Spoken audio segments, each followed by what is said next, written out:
Hello friends, இன்றைக்கி நல்லா குளுகுளுன்னு இந்த சம்மருக்கு நுங்க வச்சு ஒரு ரோஸ் மில்க் ரெசிபி தான் பார்க்க போகிறோம். செம டேஸ்ட்டாக இருக்கும். வாங்க எப்படி செய்கிறதுன்றதை பார்க்கலாம். இதுக்கு ஃபஸ்ட்டு பால்லாம் எடுத்துக்கோங்க தேவையான அளவுக்கு. நான் ரோஸ் மில்க் பவுடர் தான் எடுத்திருக்கேன், எசன்ஸ் எடுக்கலை. நொங்கு இந்த மாதிரி எடுத்து வச்சுருக்கேன். எடுத்து வச்சுட்டு பாதாம் பிசினை நைட்டே ஊற வச்சுடுங்க. கூடவே சப்ஜா சீட்ஸையும் நம்ம ஊற வச்சிடலாம். பால் நல்லா ஆறி இருக்கணும். அப்போ தான் நம்ம ரோஸ் மில்க் பவுடர் சேர்க்க முடியும். இது ஆறட்டும். நல்லா ஆறி தான் இருக்குது. அதுக்கு முன்னாடி நம்ம நுங்கை நல்லா மேஷ் பண்ணி எடுத்துகிட்டு வந்துடலாம். நான் பிளெண்டர் யூஸ் பண்ணி இந்த நுங்கில் சிலது கொஞ்சம் கல் மாதிரி இருக்கும் இல்லையா, அதை மட்டும் இந்த மாதிரி ஜாரில் சேர்த்து ஒரு பல்ஸ் மோடில் முன்னாடி இப்படி ரிவர்ஸில் பண்ணுவோம் இல்லையா, அதில் போட்டு எடுத்துக்கலாம். நல்ல சாஃப்டாக இருக்கிற நுங்கெல்லாம் நீங்கள் கையாலேயே கூட பிசைஞ்சு விடலாம். இல்லைனா நைஃப் வச்சு குட்டி குட்டியாக கட் பண்ணிக்கோங்க. இப்போ நான் இந்த மாதிரி கல் மாதிரி இருக்கிற அந்த நுங்கை மட்டும் பிளெண்டரில் சேர்த்துட்டு இது கூடவே நான் பாதாம் பிசினையும் அரைச்சிக்கிறேன்.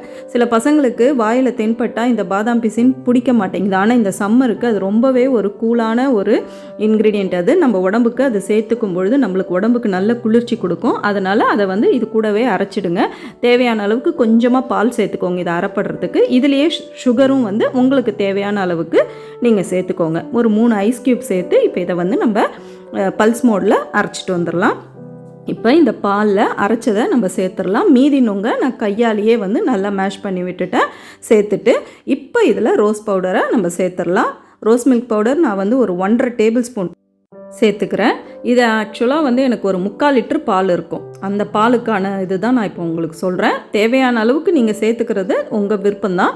சேர்த்துட்டு இதிலேயே கொஞ்சம் சப்ஜா சீட்ஸை இப்போ சேர்த்துருங்க. நம்ம இதை ஃப்ரிட்ஜில் வச்சுருந்து அப்புறம் தான் சர்வ் பண்ண போகிறோம். இப்போ சர்வ் பண்ணுறது எப்படின்னு பார்க்கலாம். சர்வ் பண்ண போகிற டைமில் அந்த ஜாரில் நீங்கள் 3 ஐஸ் க்யூப் சேர்த்துட்டு இப்போ இதுலேயே 1 டேபிள் ஸ்பூன் அளவுக்கு நான் சப்ஜா சீடும் சேர்த்துக்கிறேன். ஏன்னா அது இன்னுமே குளிர்ச்சியாக இருக்கும், நம்மளுக்கு குடிக்கும் பொழுது இன்னும் நல்லாயிருக்கும். கூடவே இப்போ நம்ம எடுத்து வச்சுருக்கிற சில்லுன்னு இருக்கிற ரோஸ் மில்கை சேர்த்து மேலே கொஞ்சோண்டு நட்ஸை தூவி பரிமாறி பாருங்கள். சும்மா ஜில்லுன்னு இந்த சம்மருக்கு சூப்பராக இருக்கும்.